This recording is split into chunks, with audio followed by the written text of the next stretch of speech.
Good evening and welcome to the Laughing Monkey Music Show. Today, David Alvin from White Trash. How are you? Good. How are you? Good. I'm glad you could come on. I've done your music for a long time. Obviously, most people. Apple Pie brought Thank me you. into it. Had the Thanks. cassette, then got the other two, and the other album, one cassette, then like it's like an EP, and then things kind of faded out for a little while of new music for you guys. Um, Yeah. Well, in then, the mid 90s. yeah, that was like the original run. So those were Right. like the releases from that time. Yeah.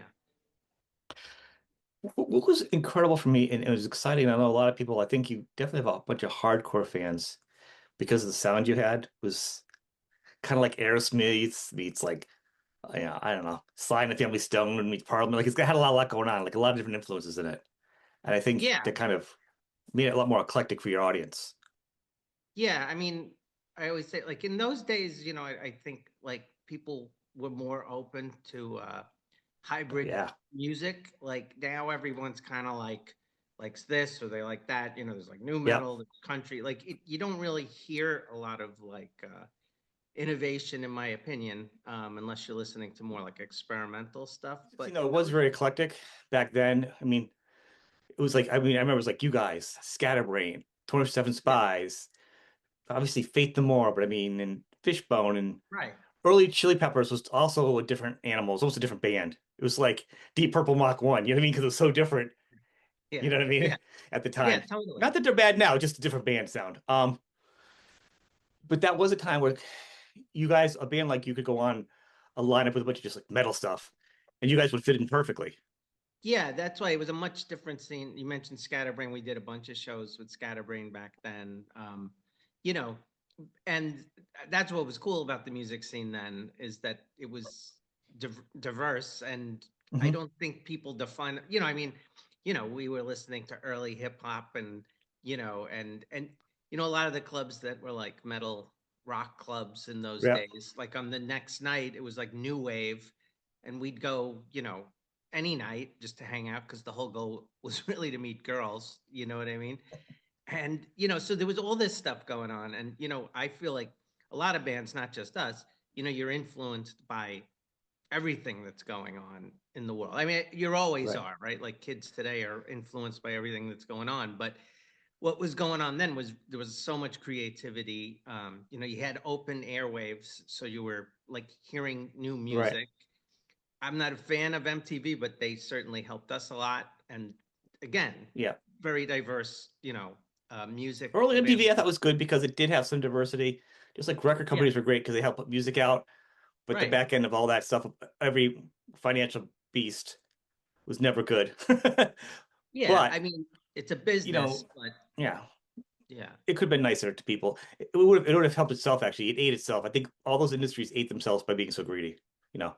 Well, they did But because, as they always say, the invention of CDs was like the mhm, invention of crack cocaine because it was so cheap to produce and the yeah, markups were so high that the record companies at that time were swimming in money. They had tons of money. So, when you're in a time like that, they take chances on things. You know what I mean? Like this, and I think there was a really good time to be in the music scene. A yeah, band it's like healthy. us, we worked our way up. We got a very large record deal for that time, and with not a lot, to support that. And, Right. in those days, they gave you nice advances and you But kept you your needed it. You record. had like 18 people in your band. You needed a lot of money to keep everybody going. Yeah, we had a lot of mouths to A feed, lot of people. the way we were set up is we had the core band, which were the four of us, Right. myself, Ethan, Aaron, and Mike, and then we had the horn section, which was actually like a separate entity, but for all intents and purposes we were one big happy family. Right. I don't know how happy we were, I'm but happy. we were a family. Not all families are happy, but so, yeah, to go on the road, like if you were trying to go on the road right now with a full horn section, No way. it's kind of unaffordable to do something like that because you know what I mean? It's like you're better off just Oh doing yeah. an acoustic set, you and one other guy and one roadie. The economics of where the music scene is now is much Mhm. different where it was then when they had the CDs for crack cocaine. I mean, and the minute that ended and, the Napster stuff, record Right. companies were suddenly like, how do how do we make money? And And, then where which brings us to today where artists yeah. are like, well, how do I make money? you know? It's funny because you said that one time in another interview you did. You had a joke about going like just grabbing a acoustic guitar and show up people's houses. Yeah, Did you that's know there's funny. a singer that did that though in the 90s after his career went away for a long time? It was just him. So what he did is Okay. he rented a car, like from a car Yeah. rental place. There's acoustic in there and could play like one or two house parties a day Yeah. around Right. America. The band's back playing bigger gigs now, but he got a decent living and it really helped secure a good fan base. And I can't believe I'm Yeah. thinking I'm forgetting the artist too. Oh, I'm sorry, because it's so interesting. I was like, really? That's pretty awesome to really that I dedicated. didn't It's such I much didn't know respect. yeah, I didn't know anybody did that, but that was like my Oh yeah, idea. Like, like where I'm at now, where it's like there's really no band anymore. It's like, yeah, right. I'll just drive to Wisconsin and come You could into your probably living do room and something. play. You could probably do something. But here's it's a plus and a minus for some bands. Like it's a plus for you because you are the frontman. Generally, the Yeah. frontman and or the guitarist are the main visuals. Usually, Fair or yeah. not? I mean, yeah, Yeah. that's how, especially back in the day. So Absolutely. you could, if you show up and you're like, oh, it's white trash. It's a picture of you and from whatever band you have, not take it away from anybody by no means. Yeah. Most people are not going to know. They're going to know that's the apple pie guy, you know, Yeah. Well, and not the well, work apple pie guy, the other apple pie guy, not the cherry pie guy, the apple pie guy. Oh, yes. we should do like a whole tour of just pie bands. Yes, I know. And if Van Halen was still around, we got Pound Cake Oh, in there. That see, was all on the same charts at the same that would time. be so awesome. There's got to be other stuff out there. We've got to put this together now. Yeah, there's got to be something. But That would be hilarious. The but shirts. I'm sorry, but anyway. no, But the yeah, point is, totally. But it's true, and it's funny because you mentioned that. It's especially in those days, like the singer and the guitar player were like the identity of the band. right? And even with us, like when we had so with us, it was kind of like me and the horn section. Um, Yes.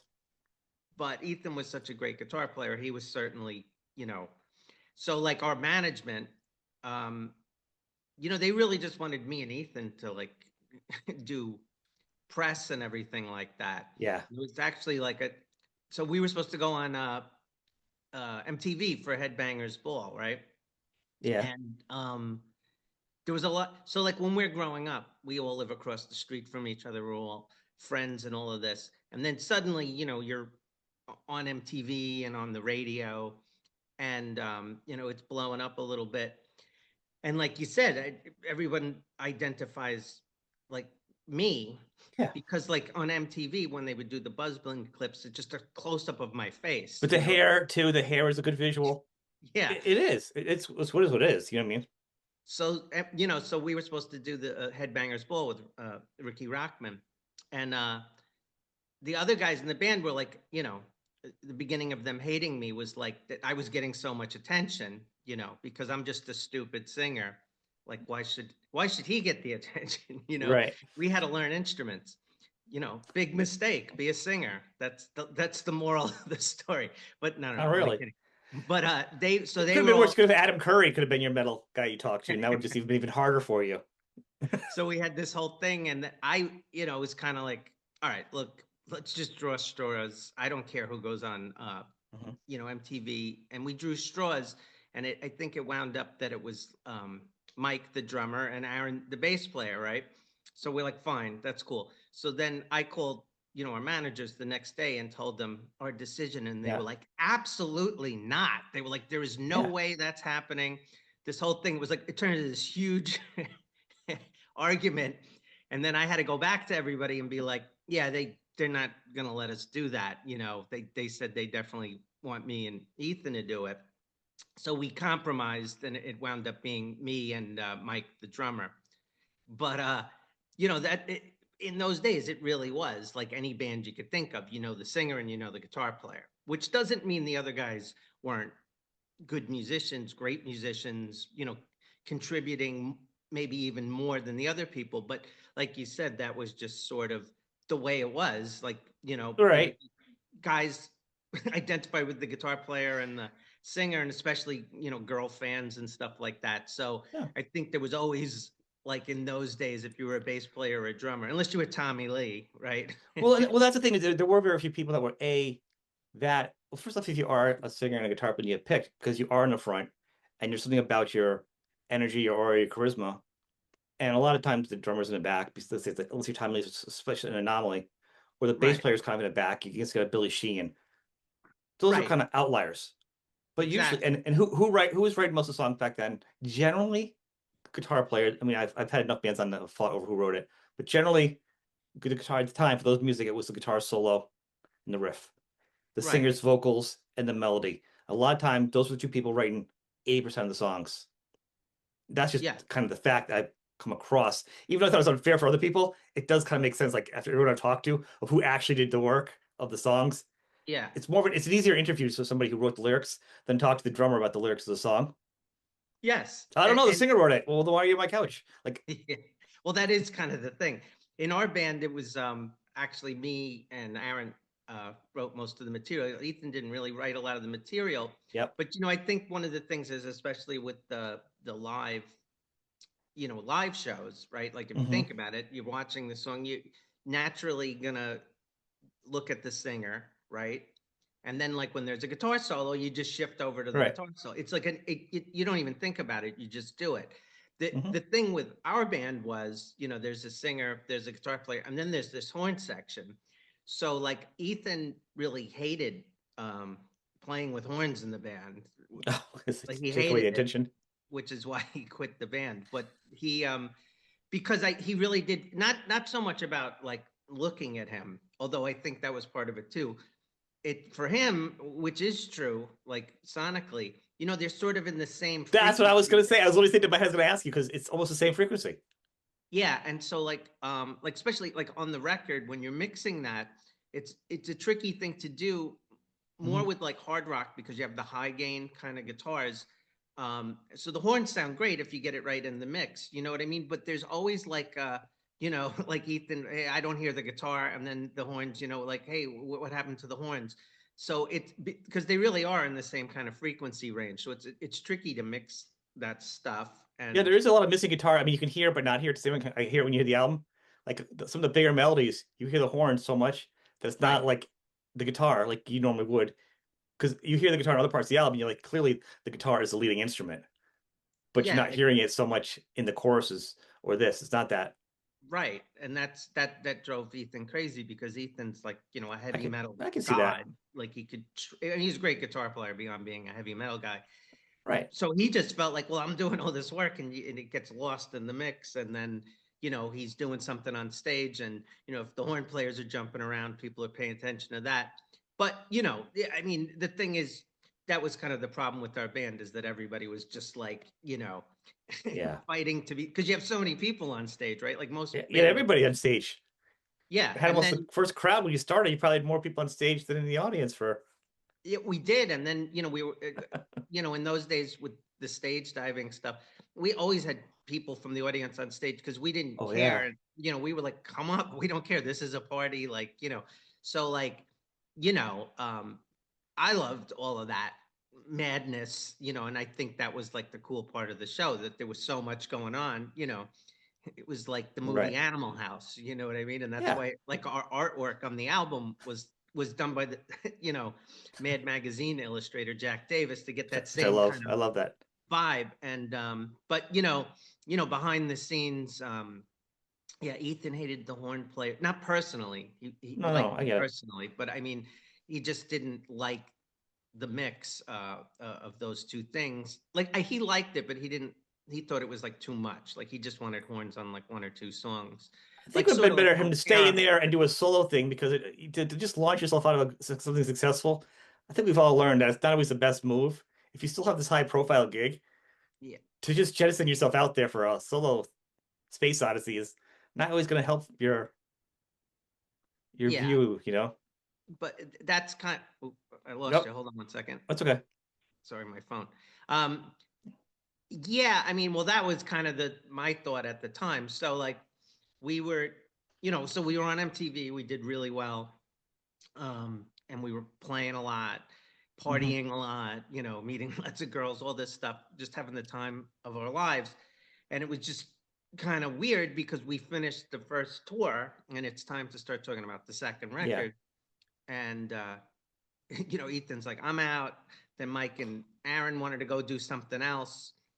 And some of the horn players, well, like wanted to do other things. Yeah. So suddenly, you go into the second record, and I'm looking Yeah. around, and it's like, well, it's me, and I got one horn player now.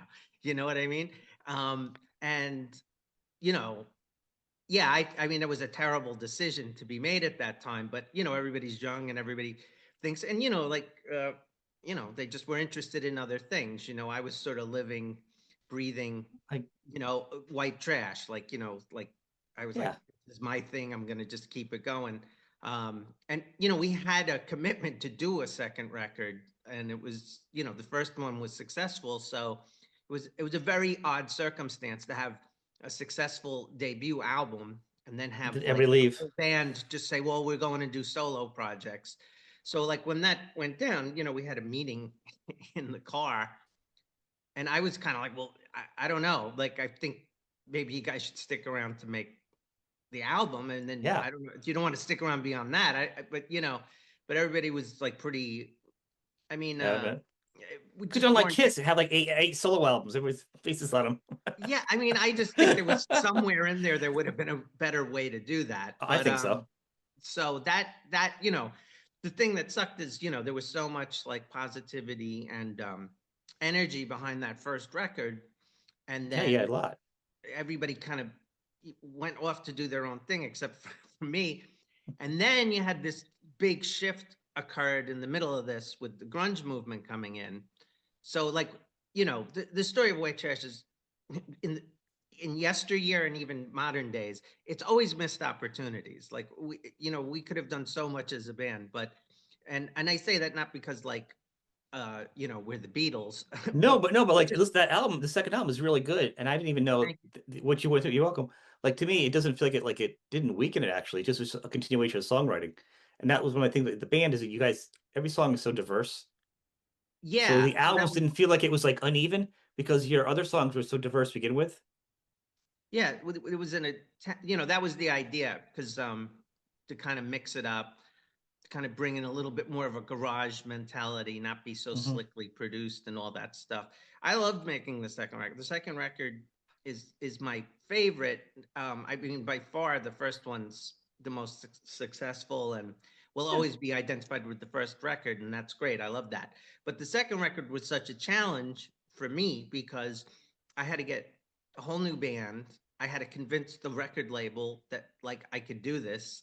You know what I mean? Yeah. I had to switch management. I had to do all this stuff. And so to get it done and to get it out, and it's definitely more of like a cult following for the second album, whereas the first album had like much bigger mainstream success. Right. But songwriting, like you said, was more diverse and it was experimented more and just the whole They recording were all new experience. songs. The first album had songs you had stage tested and lived Yes, with.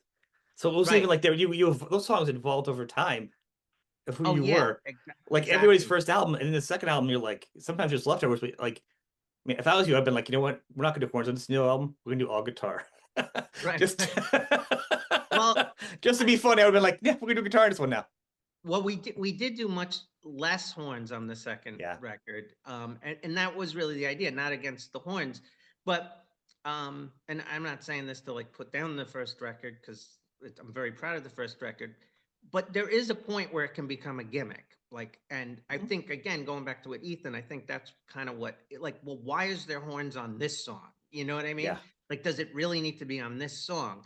And I think we were guilty a little bit of like maybe overusing it, but at the same time when you have guys on stage working with you, like what are they supposed to do, like just go get a sandwich for 2 hours, Well, if so it was Frank Zappa, would say be like, you need to learn another instrument or something. yes, see, I mean, it could have evolved into that, and again we could have done stuff like that I'm not because judging by that. I'm just saying that's what Frank would do in his stage because he's no, like, and I love because Frank, you but burying he, a song.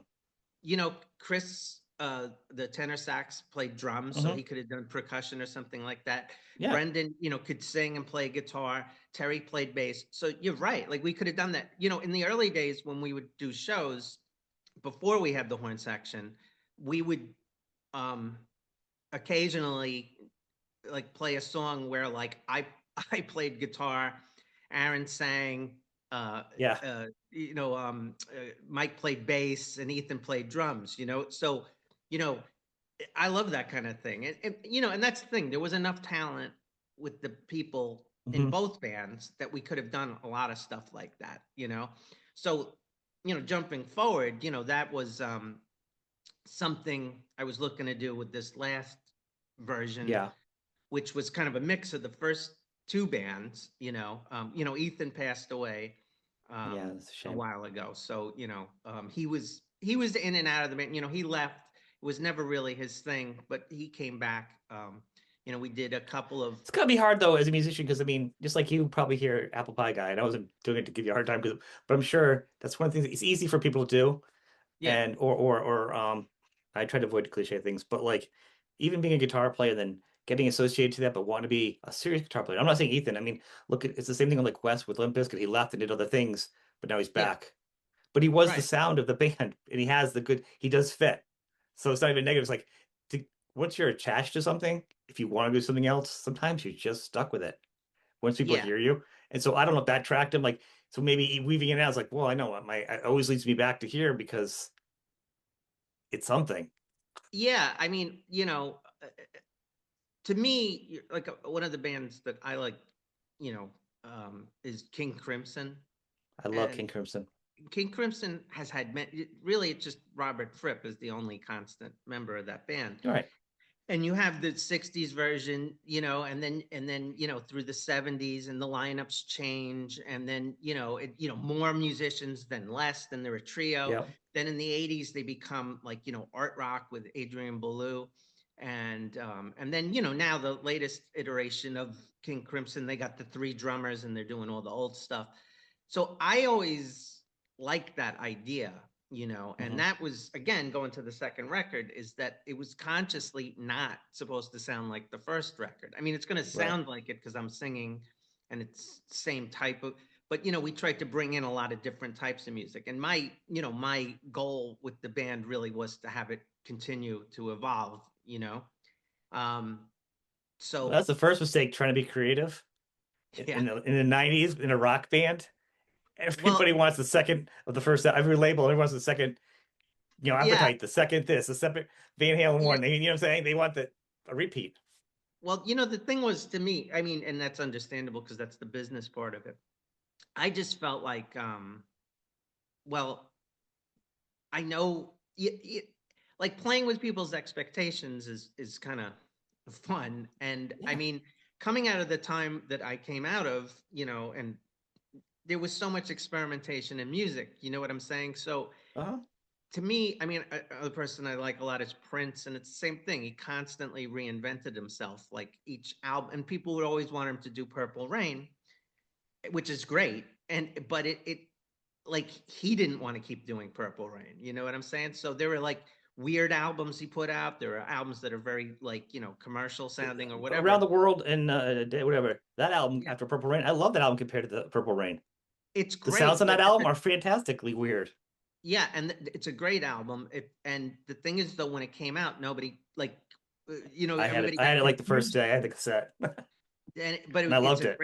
great album, a great album. But you know what I mean? That's so I'm always been interested in artists that kind of push what they're The doing. left turn. Tom Waits evolved over time from being like a loungy guy to very Hmm. experimental and weird. And so I kind of had that intent with White Trash to kind of push it that way. After the second record, it wasn't feasible to continue with it, unfortunately, or at least I didn't think so. And so, it kind of didn't really Right. get to evolve the way I thought it was. So when we got back together, probably about 10 years, there was probably about a 10-year gap there. You Um, were on a break. We well, were I on a just went break. off. No, no, I like breaking up the couples. We were on a just, break. I mean, we weren't really talking to each other. I moved away. I went to college. Like, I just was doing other You know, things. it was a film school you went to? Yeah, well, it was like an art school, but it was a film program. So I was, Really? or, Because I went to the Art Institute for video and oh, music where? of Atlanta around the same Oh, time. so And I then once went I got to the, out, they didn't do recording. They didn't do analog anymore as they came out. So like grunge got that yeah. out, but yeah. So Well, that was the thing with that time is that everything was in flux going to yep. digital and Hmm. and so I didn't go to the Art Institute, but I went to the San Francisco Art Institute, which at the Oh, so there time you was go. the We're oldest. alumni. Well, it's not I the know, I'm Art just joking. Institute I schools, know. but I'm just joking. I know the school because there was one in Yeah. San Francisco also.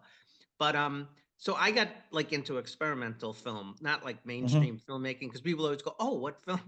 But you would have never seen any of this stuff. It's like kind Yeah. of installation stuff you might see in like an art house. So I got Yeah. into all of that for a while. And I was always doing music in the background, but again, more experimental, weird stuff, not really like white trash stuff.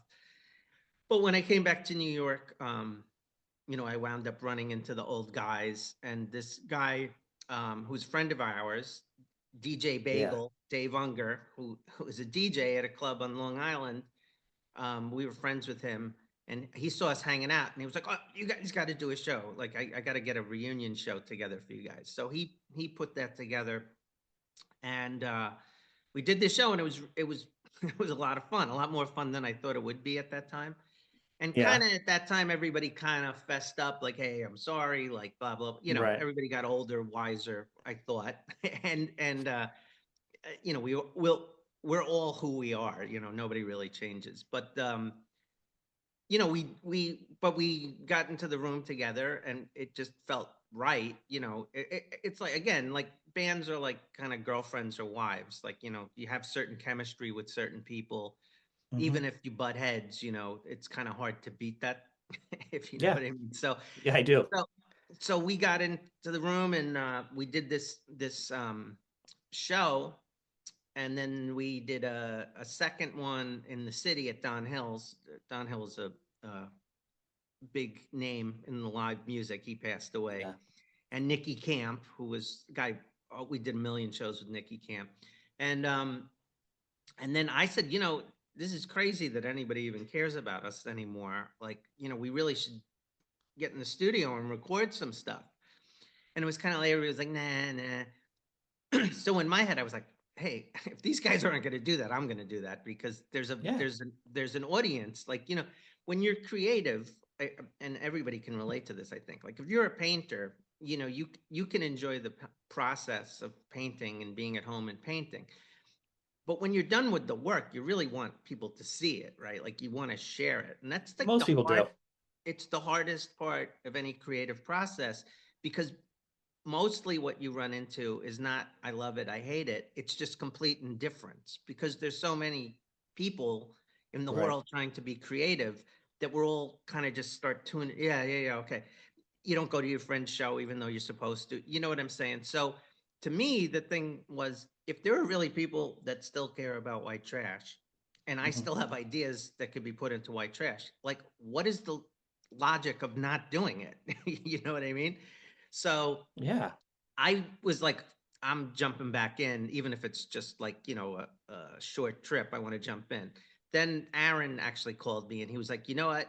I was thinking about it. He was like, you're right. Like, why aren't we doing this? So, we kind of pushed it to happen again, which wound up, that we put out like another two albums and did a lot of shows. And, Right. that all culminated with, like, in 2020, doing the Monsters of Rock cruise, Yeah. which was kind of like really the end of the road.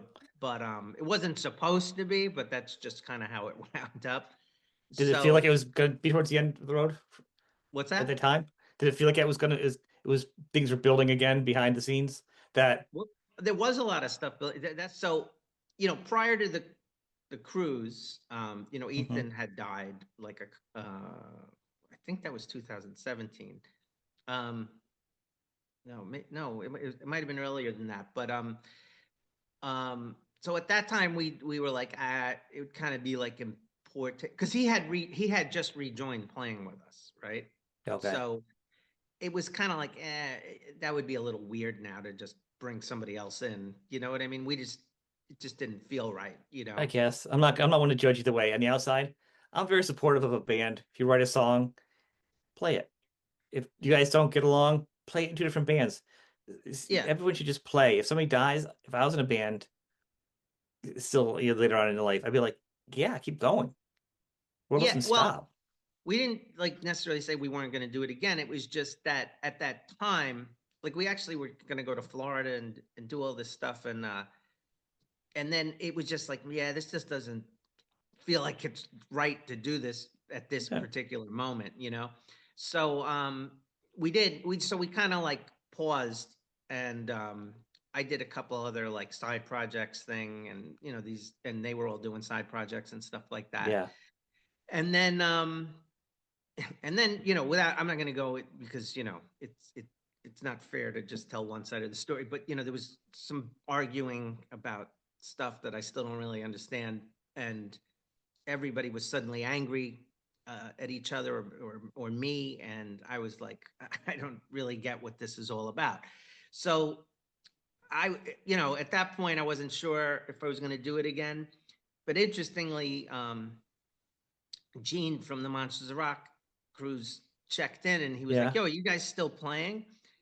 And I was like, "Yes," but I didn't really know if anybody was wanted to do it, and we set up that we were going to do it. So I called everybody and I was like, look, um, I got an offer to do this. I was like, I'm doing it. Like, to me, it makes sense for you guys to do it. You know what I mean? You guys put in all the Right. hours.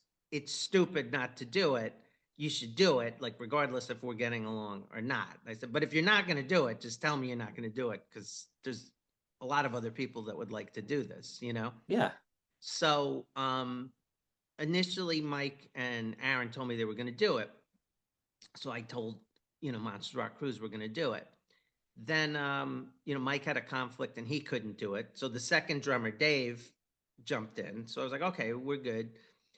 Then I don't know. Aaron was looking to get out of it. I think I don't really know. But then I just kind of went to everyone else, kind of Mm. cleared the air and kind of explained the situation. And my whole point was, look, whether anybody wants to do this or not again, like this is cool. You know what I mean? Like, Yeah. let's just do it. And if you guys don't want to do it again, we can end it there and it could be our last show. But that would be a nice way to go out, Yeah. closure. So in getting it together, everybody kind of got excited about it again and everybody seemed into it again. And we did the cruise and it was a lot of fun. Not just playing, but you're on a cruise, so That's what I'm saying. It just sounds like not a bad deal at all. Like you can yeah, deal with somebody for an hour and a half and be like, we're done. And you get the rest of the yeah, boat. You got a whole boat to not see each other. exactly. And it's a great You're getting paid for a experience. cruise. Yeah, they gave us a free cruise, and they're really nice people and like very Yeah. professionally run. The sound equipment, like everything's top notch. It was just a Yeah. great experience. So we did all that. So then everybody was suddenly like, "Yeah, let's do this." So I, kind of talked to everybody and was like, "Well, if you guys want to do it, I'm getting older, and as Robert Plant can tell you, you can't sing those high notes Right. forever. You know what I mean?" And I just saw Robert Plant a few weeks ago, and he's still great. But you get older, you got to kind of change your game a little bit. You know what I mean? And I kind of said, I can still do it. You know what I mean? So like, if you guys want to do it, let's do it. But I'm getting older. We're on the clock here. You know what I mean? And so White we trash Americana, kind of doing the lower, slower stuff now. yeah, well, Calling up Alison Krauss hey, about it. Hey, I hey, got some time to hey, record. hey, you never know. so, so we after the cruise, COVID hit, so everything kind of, there was nowhere to play or anything, Hmm. but there was a lot of interest, and so for a little, the early part of COVID, nobody could go anywhere or do anything, but then a year into it, you're back out, and I called Dave, who was the second drummer from White Trash, who had done the cruise with us, and I said, like, listen, I got to play again. I've been sitting at home for a year. Like, I have a ton of material. Like I said, I don't know if this is for Yeah. white trash or if we want to do a side project or whatever it is, but like, let's get in the studio. So, we got into the studio and worked up a bunch of songs that I Hmm. had. And then Aaron um, reached out and was like, "Oh, I heard you're playing with Dave. Like, I want to get in on this." So I thought we were doing something there, but uh, No. maybe I misunderstood. I'm not gonna like editorialize, but Well, can I ask you this though? yeah, It's always a big sticking point for a band, and it's people always don't know why. The band name, who has yeah. it? Well, I own it, but what Well, you then mean there the you go. ownership? Yeah, Yeah, then that's it. That doesn't matter. So people need I to go. The band's doing it, and if you want to be part of it and happy, fine. Here's the rules. We can be creative, but here's what has to happen. We're going yeah. So forward. so that was kind of the thing was whatever. It's a misunderstanding. I'll eat that, like whatever. But I had like starting to put like weekend dates together, and I worked up, had 10 songs ready to go. Hmm. We recorded the drums. I recorded, the guitar, some, the basic guitar tracks, Hmm. working on the lyrics, all this stuff. And I played, and then suddenly, just like after the first record, everybody's trying to do something else. So, for me, I kind of thought about it for a while, and then I was like, I don't know. I just felt like at this point in time, I don't really want to put a totally different lineup together. We had brought in a few other people. My friend Mark Pincus had played guitar. We did this Hmm. Queens Rock Festival thing. He played guitar. Uh, a drummer I play with, Twan. I play with him in this band, 2 Ton Turntable. He did a few white trash shows. So, I mean, there was kind of like okay, well, I could get Mark and I could get Twan, and some of the horn players are It's kind of interested. common now, though. A lot of your peers have auxiliary players coming in. I could name a bunch Yeah, that are doing it that is. now. So what you do doing that is not an odd thing for you to look. You don't look odd doing that now. No, I think I mean, would be totally within my rights to do it. And I agree with what you're saying. It was more to me that I just felt like, I kind of just didn't feel right about it for whatever reason. I just felt like, well, with the whole history of the band and everything, like, yeah, I could put new people in. Um, but after everything we went through and the whole thing, I was, I went back and forth, but I really decided I don't really want to do that. So, um, that's where I'm at now. So it's sort of like a crossroads right now, where like last year I put out, we had all this unreleased material from the second album. Hmm. So, remastered and, uh, got everything. And we put out this thing. It was called Cock in a Box because, the second record was called Yeah, COCK. and So that's on Bandcamp, right? Or a band. yeah, you can download it on Bandcamp. We did a limited run of CDs, and it was amazing. It just sold out like, right away.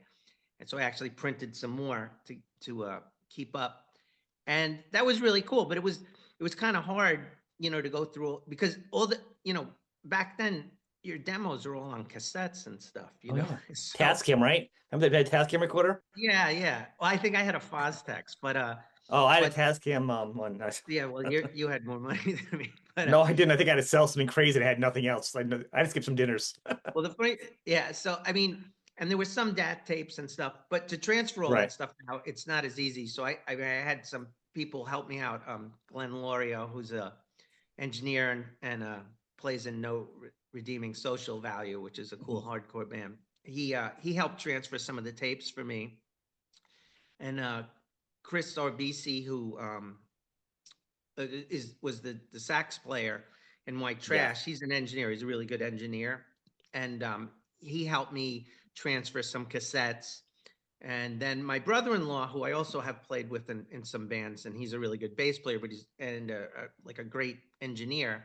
He helped me like remaster a lot of stuff. So it was a long process because there's a lot of tapes. You got to listen to a lot of stuff, and then just the technical part of it. So it was cool. It came out and it did really well. But I have to be honest, I don't know if I got so into that whole process because it's more Yeah. fun to write music and play it. You know what I mean? Being in like an doing like going through the archives and Right. stuff. It's like a lot of work, you know. So there's more stuff like from the first record that I'm looking to put Good out, deal. kind of in a similar It way. sounds good, doesn't it? Like I'm like I could do all kinds of stuff with extra footage I have for other episodes and I have like other stuff. I'm like, I'm gonna do this special thing for everybody. I start to do it. I'm like, oh, I can't do this. I just want to move forward with something different. Like now. Yeah, Like I hate looking back. that's the whole thing. Is so like I'm not really big on nostalgia myself. I mean, Well, it's fun in a way, but it's not like it's yeah, so like it leads you. Like it's that's cool. I don't want to put any time into it. If somebody could just do it and put it out, I'd like it yeah. because I want to do So this. exactly. So I'm going to try to do that because I kind of told people I would do it. So, and then, but the real thing I really want to do, and I'm still trying to figure out the best way to do it, is to finish because we have like 10 new White Trash songs, like partially recorded. So, you know, I go back and forth, like, should I finish it or should I just take it and make it a side project and, put it out as a side project. But Oh like I no. said earlier, you know, in the world we live in now with Spotify, the truth of the matter is if you have an audience and you have, an audience and you have a forum for your art, whatever it is, like it's kind of hard to just throw that away and say, well, I'm going to just Right. start from scratch because it's not like the world I grew up in. And I'm not interested in playing the algorithms and I'm totally not into Spotify. Like I hate them. I hope I just took my podcast off them. I mean, I'm on them, but I was hosted by them. But for that particular reason, I just moved everything over to another yeah, platform. It it's can just run through, so people can listen. I'm not gonna take it away from people. I just don't want to be no. hosted by them anymore. Yeah, I mean, again, it's a very convenient platform. So I'm not telling anybody not to use it. It just It as an works good as artist, a business model for consumers. yeah. It's not very supportive for the artists. No, it's robbing the artist blind. You don't Right. make really any money. And people much bigger than me complain, whether it's Taylor Swift or whoever, like, well, where the money isn't adding up here. You know what I mean? They're giving you nothing. Like, so the point is, Warner Brothers still has control over the first two records. So they're still on Spotify and it's just not worth a lawsuit to take them down. Right. But the newer albums are not on Spotify and I have no plans of putting them up there because I don't really see the point of it. I'd rather give the CD away to someone who wants No, it. you put them on YouTube. You get YouTube to hit 1,000 subscribers, so you get paid by YouTube for views, right? And if you own control of your own music, and then you put it up on YouTube also, when it streams, Yeah.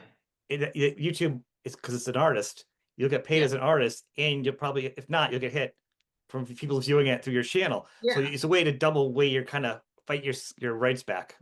Well, that's the point. The artists need, I mean, I, people always complained about record companies, and there's many reasons to complain about record companies. But when you look at how the deal was then, I mean, Hmm. I'm not going to go as far as to say it's totally fair, but they advance you money that you don't have to pay back, first of all.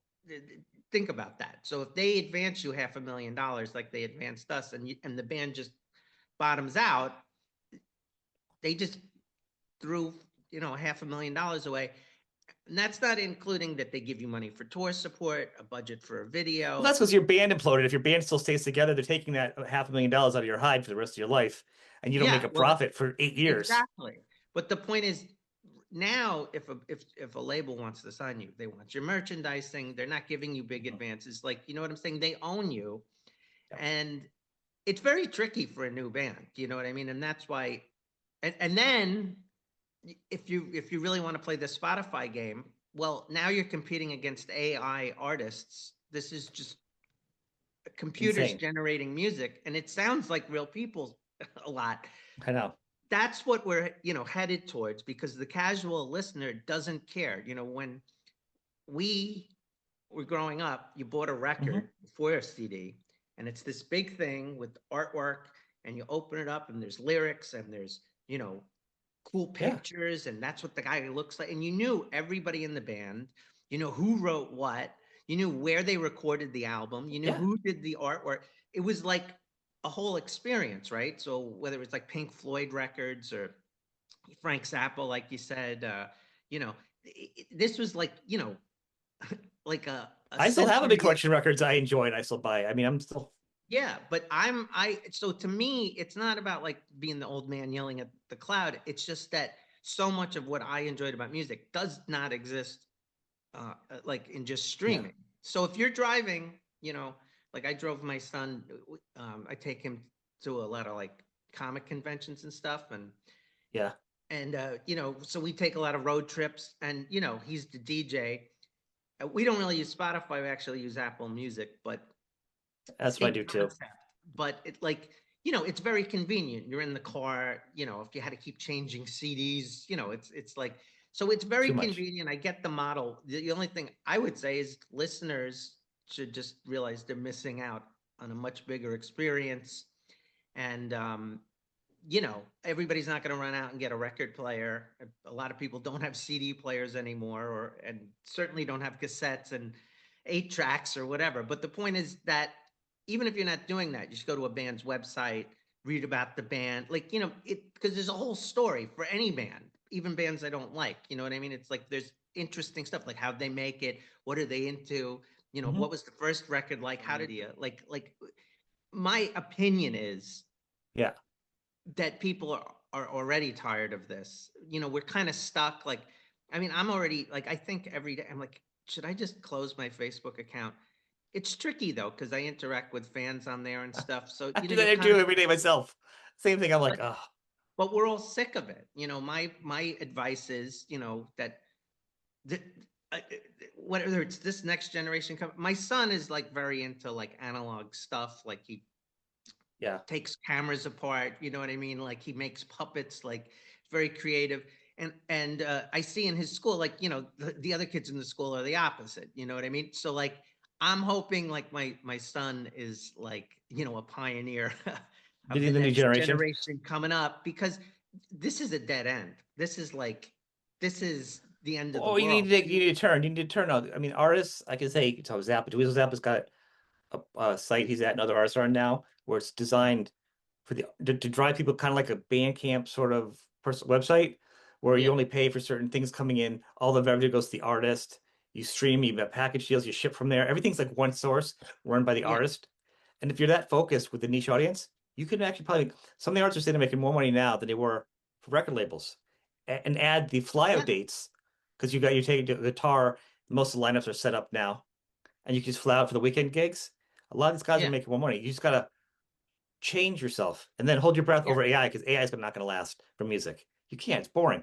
It's like going to a concert and putting a painting up and everybody just looking at the painting. It's not going to yeah. last. It's not, for the casual listener, for like the soccer They mom don't. Right. who just They wants don't a care who's catchy on. tune when she's driving to the supermarket. AI Yeah. will work perfectly, but that bitch was never interested in music anyway. So good luck to Yeah. you. I mean, the I elevator don't music care. is to me. It's a Right. free country.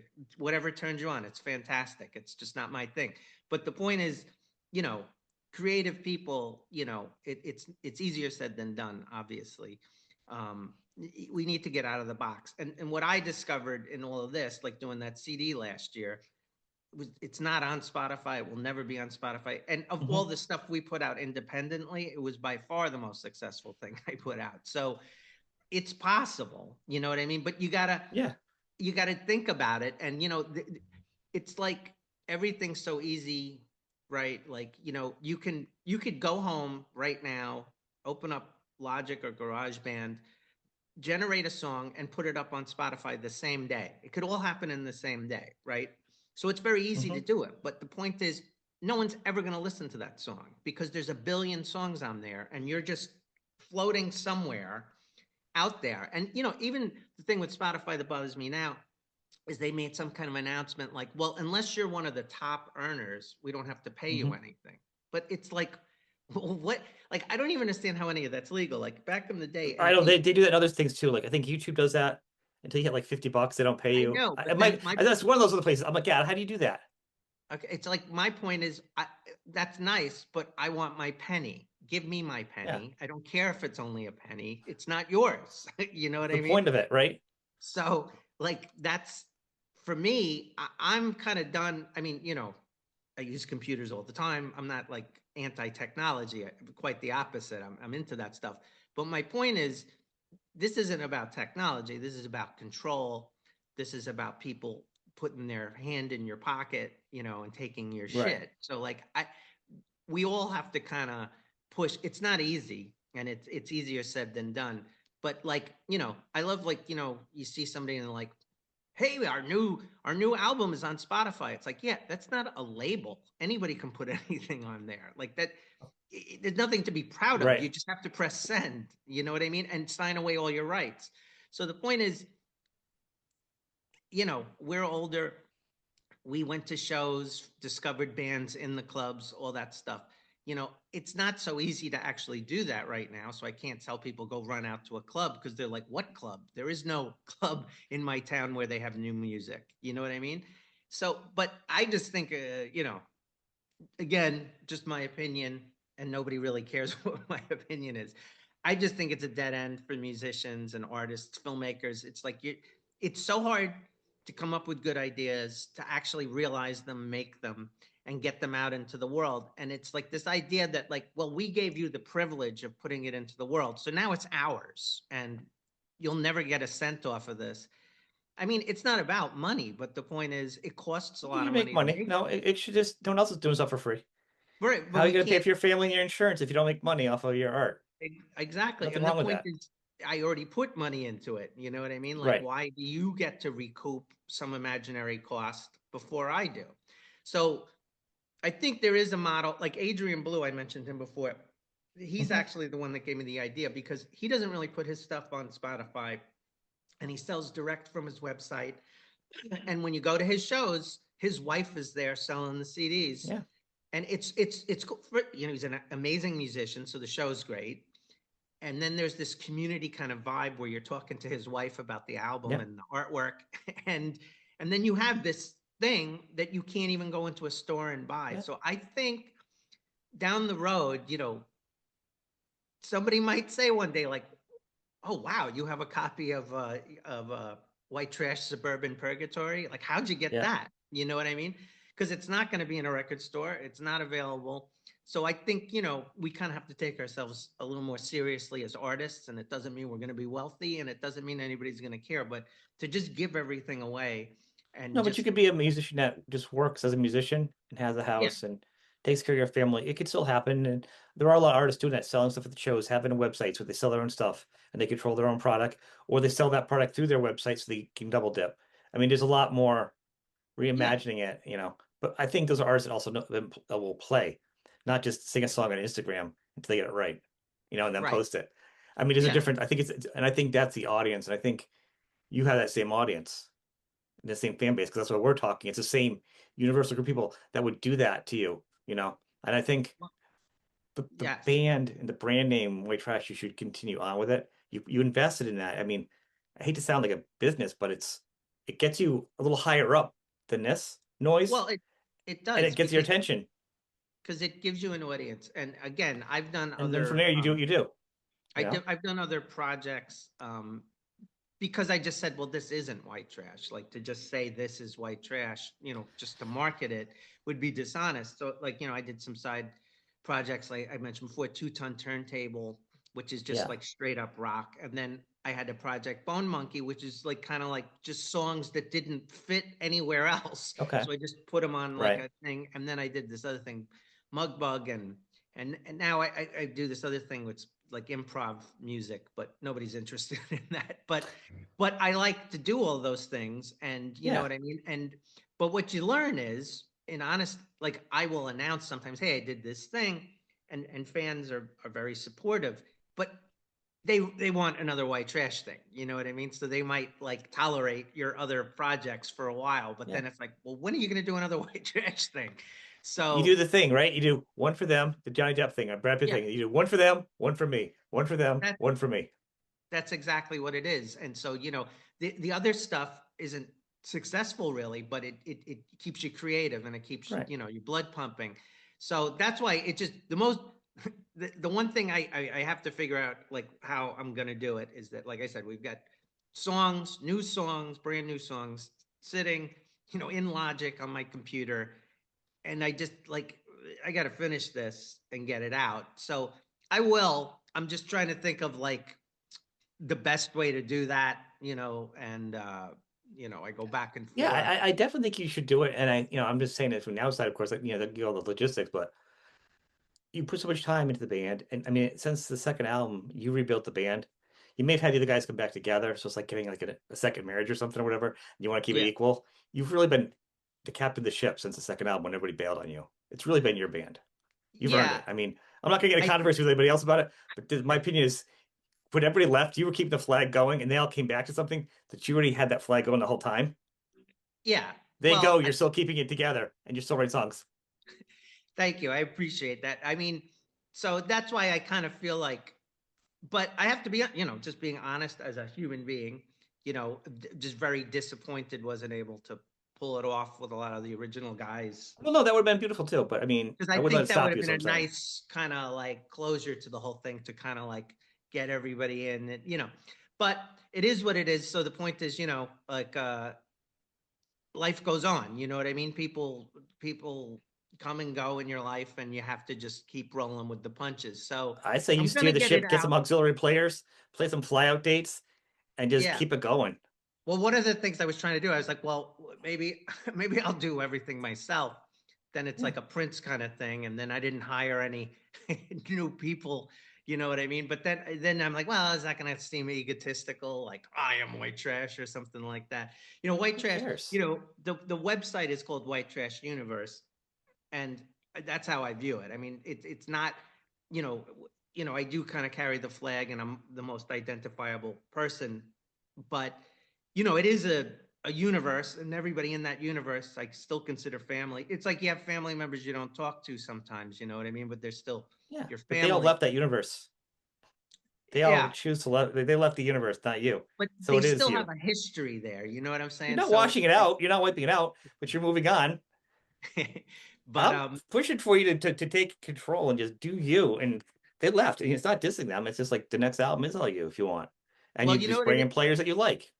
It's like, well, I thought about that too, but I'm gonna do something. It's just David Lynch, who somebody I like a lot, who Yeah. unfortunately passed away. He said like the best ideas come from just like sitting in a chair for a long period of time, and so a lot of times I find in that Zen kind of way, like just Mhm. kind of go dark, go quiet, and it's true. There's all these ideas out there, and if you're quiet enough and patient enough, these ideas tend to come to you. So there's a way to do this. The same way there was a way to do that CD that I put out late, because that worked great. And I Mhm. didn't know what I was doing at the beginning of it. It just sort of fell together. And so I kind of have a sense that somehow this is all going to come together and and and be good. I think Like it'd I be know the great. I don't. material's good. So, Mhm. you know, No, I'm saying it's a huge market, but if you can do it niche and do it, the little lock and key cottage industry self, mostly you, so all the revenue comes back to you. That's usually where people are making a profit. And if you can get some of these gigs as white trash and you fly out, I know a yeah. lot of singers that just the singers, the band's gone, they do maybe, David Allen and white trash. Like you do like a version of it and you Yeah. go out there, or whatever you want to call it. And like in Europe, you get a bunch of gates. You may fill a bunch of clubs, not realize it, and have European auxiliary three players that know it really well. Yeah. They're a white trash cover band, or they play a lot of your songs there. You fly out, you rehearse with them, you do it. The audience is hungry. You're recognizable. No one else knows who else the band is, and you Yeah. get to celebrate your music. Yeah, you can't. I mean, Whiskey a Go Go like had asked Yeah, if we were available, but I was like, yeah, you know. I'm just saying, don't So get hung up on just being you. It's not an ego thing because if people wanted to be there, the door's still open.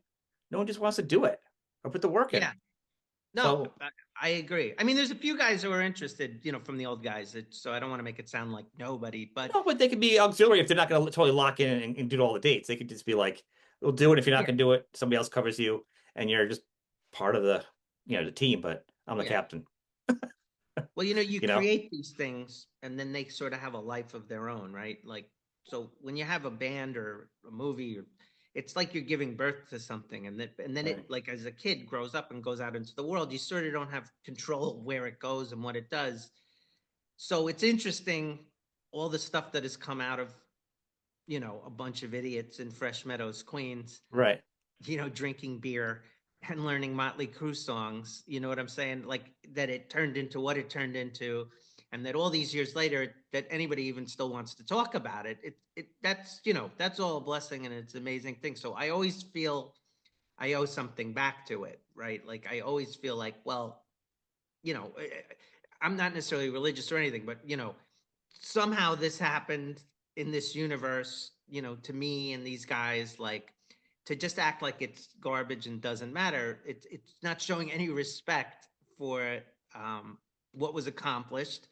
And beyond that, it's always interesting when you talk to people who are fans of the music, because like they remember the music as part of like their life experience, right? Right. Like I wasn't there, but they were listening, to Apple Pie when they lost their virginity or something like that. You know what I mean? And so it's like you put this thing out there, it has its own life. So it's on life support right now, but I just kind of feel like I have an obligation to keep it going in some form, not necessarily replacing anybody or any of that, but so that's where I'm at in the process. Like, definitely Yeah. there'll be more stuff coming.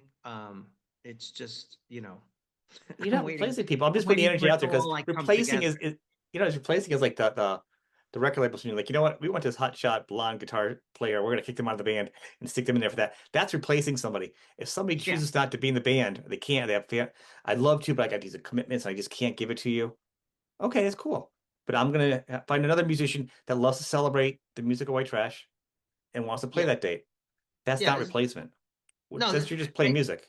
I totally agree with you, and that's why when we did the second record, it was like I would, never have That's what I'm pushed saying. anybody out of the band. It was like, but if you're voluntarily leaving when there's a Right. record contract with money on the table, and again, I explicitly asked permission to do that. I said, well, I'm going to keep doing it, and they were like, Yeah. go for it. Um, so yeah, That so was a I step mean, right there. That you know what I mean. That was it. Kind of they kind of put you in a well, position to that do was it. the moment that, yeah, that it became You. mine, that I own it, like that, that's the difference from the beginning to now. But I try to be cool about that. Like I don't I get really, that. I'm just speaking from me, so because it's not you coming from you. I'm just saying you know, from me. I I may be like the grandfather of it, but the point is, like I said, it exists out in the world now. So so It's a it's a, boat, like I but you're said, steering the boat, and you just have to get yeah. a new crew. You're not But there's, dishonoring the you know boat. what I'm saying? There's like two ways to do things. Like, we've all like, there's like Godfather 1, Godfather 2, and then there's Godfather 3, and that's shit. You know what I'm saying? Godfather 1, Godfather 2, amazing. The sequel was warranted, you know what I mean? 3 seems like a money grab. So like I'm just always like cautious, like I don't want anything I do to seem like a money grab That's or listen to trolls, something. maybe, but here's the thing. But there's also Beat, which is kind of King Crimson anyhow. Is that a money grab? No. Those guys in that band, is that really lame? No. That's a good band I No, got right now. So I'm saying no. you can still go on and do different versions of the same thing. Third version of Deep Purple, probably one of the better versions. You know what I'm saying? So it's not always continuing on the music. I mean, maybe Yeah, I fans will agree complain with about you. stuff. It's not the original band. If I don't hear everybody at Jefferson Starship, they're all selling out. It's not that No, crowd no, you're not no. going to beat. I agree with you. It's one of those things that's hard to define, but it's like the intent matters, I guess is what I'm saying. Like if it's Right. just like somebody hard on their luck, just trying to whore themselves out, it Yeah. kind of comes across that way. You know what I mean? Whereas if it's an inspired project and it's Well, I mean, something your band's never been out there so much commercially that it's been oversaturated. true, yeah. But it's just like There more was no about burnout. It wasn't like you say Motley Crue, but there's so much of it in five reunions and five endings and VH1 well specials. I'm not even knocking that's them. I'm saying you didn't have that much press. Yeah. No, no, no. Yeah, we never had that much rest. But yeah, like that's a good example of what I'm talking about. Like the endless, this is our final tour thing. It's like, all right, just wrap it up, guys. Like, you know what I mean? But again, it's easy for me to say that. Motley Crue, has a whole road crew, families, like, so then you become this economy. It's like Metalocalypse. You ever watch that cartoon? Yeah, yeah, yeah. Well, they're like the one of the biggest, they're the biggest band in the world, and the world's economy depends on them. You know what I mean? So the FBI is involved. So Yeah. when you get that big, we had the same management as Metallica, and Metallica, is a band like that. I mean, they're just huge, right? And Comfort like with if and do some gigs and have other musicians play with you. There's no reason why you shouldn't fly the white trash banner because you're not selling out. You're not being something you're not. Just Yeah. if no one's playing it, you want to see it. People still want to hear the songs. We're still talking about it, you know. Just like we're still talking Yeah. about Scatterbrain. Scatterbrain plays out still. I don't know if they've done it in the past couple of years, but they were doing some fun shows. That'd be a fun show, double bill together, you guys. Well, the You know. funny thing was the reunion show that we did, the first reunion show we did, which was like, Hmm. what year was that? 2003 or something. I can't even remember. I don't even know. It was with Scatterbrain again. Okay. Oh, that was kind of cool. But yeah, since then we've just kind of been slumming around in the bars, which is fun because I Yeah. love bars. you know. But I'm saying, I don't feel bad about it. Just as a fan, I'm like, like I had a guy on a bunch of times. Like if you look at the background of the poster from Scatterbrain there. I've had a couple Oh, Glenn on. I've had the guys on, and I used to go see Scatterbrain all the time. Never had a chance to see you just locations of touring, but yeah, just don't worry about it. Just be you. Put the music out, man. You well, know, I'm gonna try my darndest to get it going. But like I said, I just want to do it the right way. And like what that means, I have no idea, but it'll come respect to me. that. I respect that. I don't. I know the challenges of ours. I'm just saying, as a fan, you've respected it enough to not have to worry about at least that part of it. You Thank you. know, Well, I that's all. appreciate you saying that. I appreciate. So maybe if you get it done, let's have you come back. And we'll talk about the album, and then Oh I'd like yeah, to anytime. promote it Absolutely. and do that. But in the meantime, I'm gonna put the links for the White Trash World out there, and I'll put Okay. the link for the Bandcamp. But now, are you sold out? Are you doing digital downloads for the other album? Cassette. So wait, Um, CDs are sold out, but can you still do digital? Are you still allowing digital downloads, there or are would you? still, so the truth is, I haven't messed much with the Bandcamp page. So you still can download that last project. I never fully put up our whole library there. I'm in the process. One thing I am doing is I'm going to change our website. It hasn't been Mhm. updated in a while, and I'm going to include, I think, some more merch and stuff and more direct download Yeah. links and stuff like that. So I'm working through that. Um, but yeah, there is still stuff on Bandcamp. If you go to the physical media, it's all sold out, I think. But you Something that's can, sold out, and I wasn't sure because Bandcamp, as great as a source it is, just visually for me, it just feels like yeah, an AOL disc. You know what I mean? yeah, Oh, we got an hour left. I wouldn't even do computers. I'm an IT guy now, but I was not. I didn't want to learn about computers until they came with something I thought was going to be worth my time. I'm like, all right, right. now I'm going to invest my time in computers. Well, that is kind of, there's a little bit of a limit. I like Bandcamp. I think it's a good platform, but yeah, it could be better. You know what I mean? It could be better. It's The hard to find community stuff visually on it. It's not. could be more, functional and, I mean, they're up against a lot of giant things. I like They could just Bandcamp. change the settings on it visually. It feels like Yeah, what was that it first it, thing? It feels like MySpace. It feels like visually, it it's so hard to does. find things. And I was playing around with it, and yeah, and you realize it's pretty limited what you can do. Yeah, and there's a lot of So good I artists on agree. it too. So it's not the platform. It's the visuals. Guys, get Yeah, to work on that. yeah. I don't know why they don't, because it would seem like that would be pretty easy. I don't, but I don't I know. think But so. it's a fair. The thing is, it's a fair platform for the Mhm. artist. So even with its limitations, like I've always been a fan of the platform. But Right. The same guy that designed did MySpace. He's like, I'm not changing my platform again. I gave up MySpace, so I'm not giving up this platform. yeah, No. yeah, yeah. Well, there are like websites you go to that are still using like WordPress like Java things, things and are flashing on it and stuff. yeah, and it's all Yeah. clunky, and you're like, why do I have to Yeah. click there and then click there? Like, I'm like, I'm sorry, I can't be a fan of your band. I'm sorry, this is just ruining it. No, but I yeah, think every new band should start out like that. It's a young band to hear these stories. I think yeah, when you do a new band, they should make like a bunch of all the VH1 behind the musics and hand it to you. You want to have yeah, a band? You just hand them a stack of these DVDs or CD, whatever they are. You need to yeah, listen to this first. Then you go learn your instrument, and by listening to this first, you'll decide how many hours you want to practice this for fun or not. yeah, Then after all that's done, then get a cheap van and go live off burritos for a year on the road or two. yeah. I mean, it's all that's what you need to do. But But again, don't sell your music rights either way either though.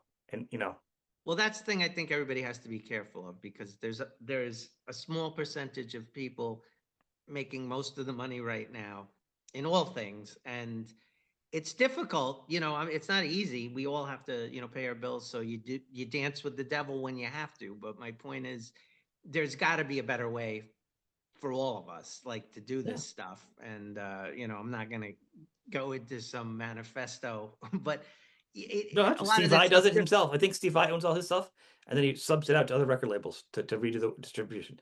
A yeah, lot of you got band to artists are think. doing it. The point is, you got to at least think about this stuff, like to just naively go in.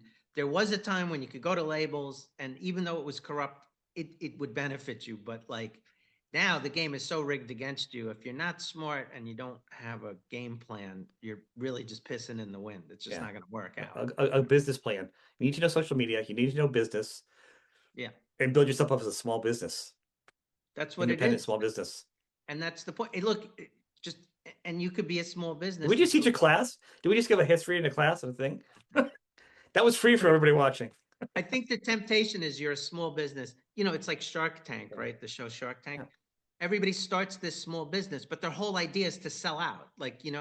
And so it's like you have all these small businesses and then they go on Amazon and Amazon sells for them. But Right. now they're taking all your money. Like, you know what I mean? So somehow Yeah. we all have to find a way to exist. I'm not saying these things need to go away or be demonized, but you can't rely, just on Spotify, Facebook, Instagram, TikTok, because they. Oh, I lose you? Wait, hold on, I'm here. My phone just That's okay. We're went about to done. sleep Yeah. suddenly. Sorry, I'm here, but because all these platforms serve their own purposes. You know what I mean? I'm not saying don't use them or Yeah, they're but evil. if I'm enough just saying. people get so independent, someone's going to say, hey, look at all the stuff out here. If we do a reasonable share of money, we get one platform, and artists want to work off of us, and we do a better exchange, we Yeah. could get our platform going if we make it more fair. Like if enough people make it worth their time with Yes. other artists separately, something else will come up.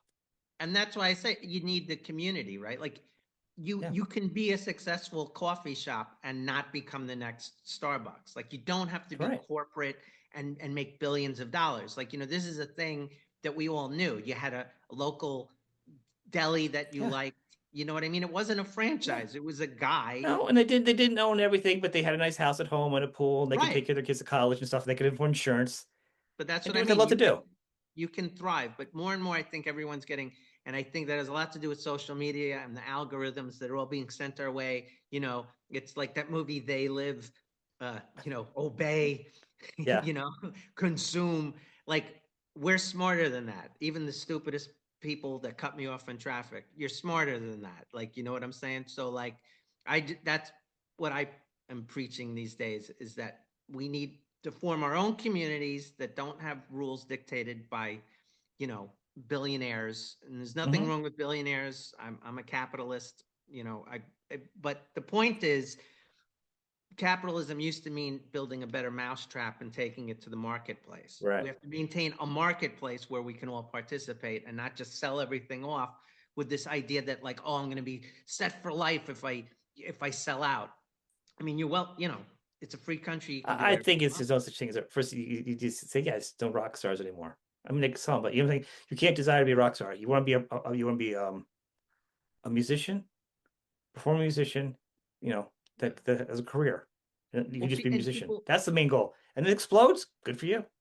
but that's the thing. The 20th century made, artists like rock stars and I rich know. and all I of think that. that was an anomaly. Reality is people exist. I mean, Vincent van Gogh didn't make any money, like, you know what I mean? And No, he that's right. killed himself. So like, you know what I'm saying? Like, Yeah, if you're going to be an artist, like we just went through a time that was like a golden age for yeah, screaming at the top of your lungs in a microphone.